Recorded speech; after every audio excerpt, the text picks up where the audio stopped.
Nono dia da nossa campanha de jejum e oração por libertação. Tremendo, tremendo, tremendo. Quero começar lembrando aqui a você que está fazendo essa campanha que a primeira grande bênção para cada um de nós é fazer a campanha. A primeira grande bênção que nós recebemos é participar de uma campanha como esta, porque se a gente não tivesse participando dessa campanha, se não tivesse tendo um motivo para jejuar, para orar, para buscar mais, a gente estaria fazendo o quê? O que você estaria fazendo? Não é? Provavelmente dando mais liberdade para o comodismo, para a carne, para a incredulidade. Então, participar da campanha já é uma grande bênção. E segundo, porque a Bíblia diz que Deus é galardoador daqueles que o buscam e, portanto, ninguém fica sem resposta.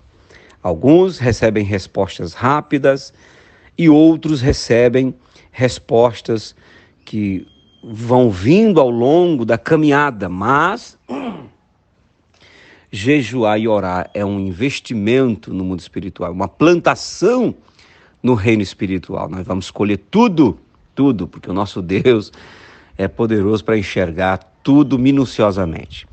Então, glória a Deus por isso. Deus abençoe sua vida. Parabéns você que participa dessa campanha. Continue firme. Vamos até dia 2 de dezembro, que é uma quarta-feira. E aí dia 3, 4 e 5, nós teremos os 3 dias de libertação, onde nós vamos selar essa campanha, ministrando libertação sobre todos, em nome do Senhor Jesus. Então vamos lá para a nossa reflexão de hoje. O nosso devocional de hoje está em Atos, capítulo 10, versículo 38, uma palavra do apóstolo Pedro aqui, na reunião de Cornélio, ali na casa de Cornélio, quando ele está pregando e mostrando ali, falando as primeiras palavras a respeito de Jesus. E ele diz assim: como Deus ungiu a Jesus de Nazaré com o Espírito Santo e poder, e como ele andou por toda parte fazendo bem e curando todos os oprimidos pelo diabo, porque Deus era com ele. Veja que depois que Pedro entra na casa de Cornélio, reconhece de fato que Deus não faz acepção de pessoas, que Deus estava ali abrindo as portas para os gentios, porque Cornélio era um centurião gentio, romano, ou italiano, e ali estava Pedro tendo seus olhos abertos para ver como Deus agora estava direcionando o evangelho para as outras nações, para os outros povos que não era judeu, não era judeu de origem. E então Pedro começa pregando sobre Jesus, já introduzindo para o povo, introduzindo para aqueles que estavam ouvindo, o propósito real pelo que Deus enviou o Senhor Jesus. Então ele começa dizendo, como Deus ungiu a Jesus de Nazaré. Nesse momento você pode se lembrar de Lucas capítulo 4, versículo 18, quando Jesus, ali na sinagoga, pega o pergaminho, faz o uso do texto de Isaías, que é Isaías 61, que foi profetizado a respeito dele mesmo. E o que ele diz lá? O Espírito do Senhor é sobre mim, está sobre mim, porque me ungiu para. Então o apóstolo Pedro aqui, ele começa pregando dizendo que Deus ungiu Jesus para. Como Deus ungiu a Jesus de Nazaré com o Espírito Santo e poder, o qual cumpriu o seu propósito, o qual passou os 3 anos e meio de unção fazendo a vontade do Pai. E qual era a vontade do Pai? O que Jesus fez nesses 3 anos e meio em que ele foi ungido? Ele andou por toda parte, fazendo o bem e curando a todos os oprimidos pelo diabo. E aí diz que ele fez isso porque Deus era com ele. O que eu vou destacar nesse devocional? Eu vou destacar o que Pedro está enxergando aqui. A tônica da pregação de Pedro, como era também a tônica da pregação de todos os outros apóstolos e discípulos que passaram a pregar naquele tempo. Os apóstolos não investiam tempo ou não perdiam tempo ensinando sobre teorias, informações, sobre nenhum outro tipo de assunto, senão aquilo que eles aprenderam de Jesus e que viram Jesus fazer.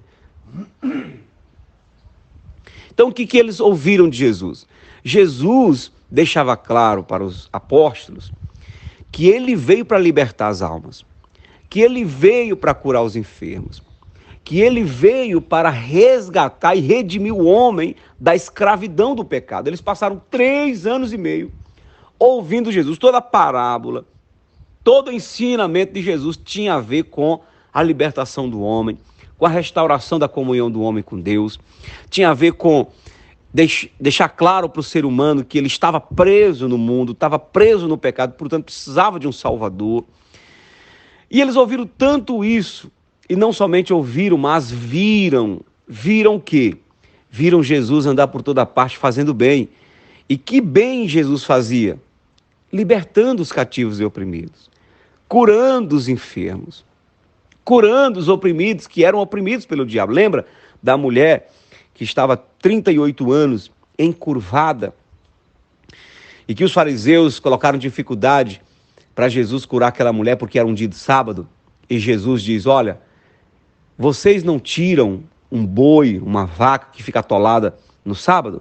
Se vocês fazem isso, por que eu não poderia curar uma mulher a qual Satanás prendeu, essa filha de Abraão, portanto era crente, tinha fé, a qual Satanás prendeu durante todo esse tempo? Então o que Jesus está deixando claro? Está deixando claro que aquela mulher era presa por Satanás. Quando aqueles 4 homens colocam, o paralítico na frente de Jesus, descendo pelo telhado, e Jesus, ao invés de liberar uma cura, diz: perdoados estão os seus pecados. E aí foi aquela confusão, porque começaram a dizer: quem é esse homem para perdoar pecado? E Jesus diz: para que saibam que o Filho do Homem tem poder para perdoar pecado, a ti te digo, levanta-te e anda. E o paralítico se levantou. Por que Jesus falou: perdoados estão os seus pecados? Porque aquele paralítico estava paralítico por causa do pecado, ou do pecado, algum pecado que ele cometeu, ou do pecado herdado de Adão e Eva, que deu ao inimigo uma liberdade para paralisar aquele homem, De qualquer modo, ele estava preso pelo pecado. E a Bíblia diz que o aguilhão da morte é o pecado, E quem é que está exercendo o governo sobre tudo isso? O diabo.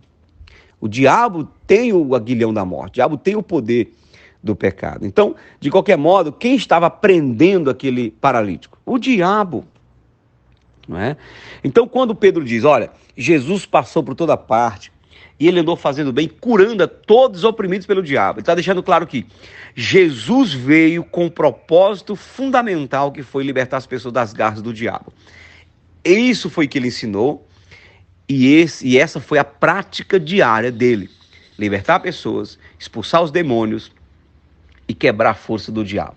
Aí, nós vamos para 1 João, e o apóstolo João, que não é Pedro aqui, agora é o apóstolo João, que também passou 3 anos e meio com Jesus, que entendeu profundamente qual o foco, qual o propósito real de Jesus ter vindo na terra, porque ele era íntimo, ele teve mais revelação do que os outros discípulos. Então ele diz que quem pratica o pecado pertence ao diabo. Olha só, 1 João 3,8. Quem vive na prática do pecado pertence ao diabo, ou seja, está preso nas garras do diabo. Por isso que você que é crente, você que é convertido, e ainda tem alguma área da sua vida que você não se libertou, saiba que nesta área o inimigo, o diabo, está exercendo controle, governo na sua vida. Porque João está dizendo que aquele que vive na prática do pecado, está preso ao pecado, pertence ao diabo, está debaixo da influência do diabo. Agora veja como termina o versículo: para isto, pegue bem, para isto, está falando de um propósito, está falando de É um fundamento, é um princípio, é um propósito aqui. Para isto, este é o propósito real pelo que Jesus veio. Para isto se manifestou, veio para a terra, veio morrer na cruz do Calvário. Para isto se manifestou o Filho de Deus. Para quê?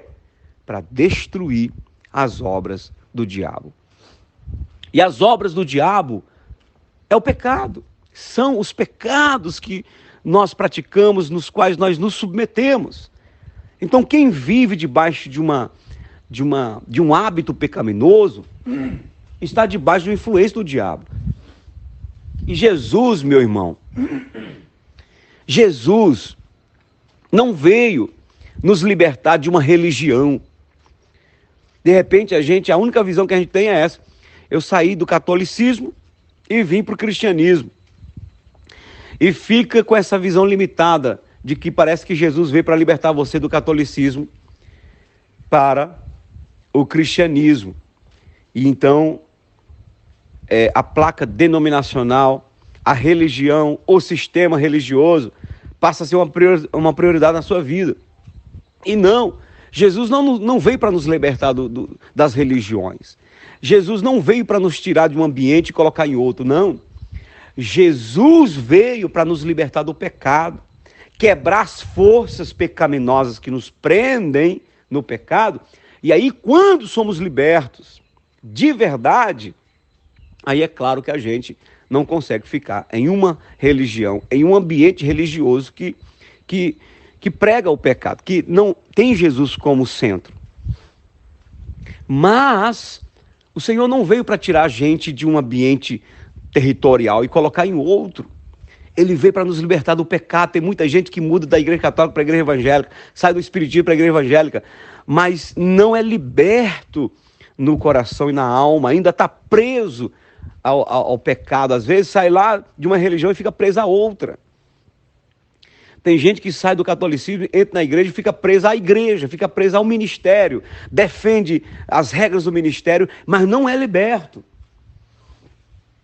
E o propósito número 1 do Senhor Jesus ter vindo na terra foi para nos libertar do pecado, nos libertar das garras do diabo, porque é isso que tira o homem da presença de Deus. É isso que afasta a gente da presença de Deus.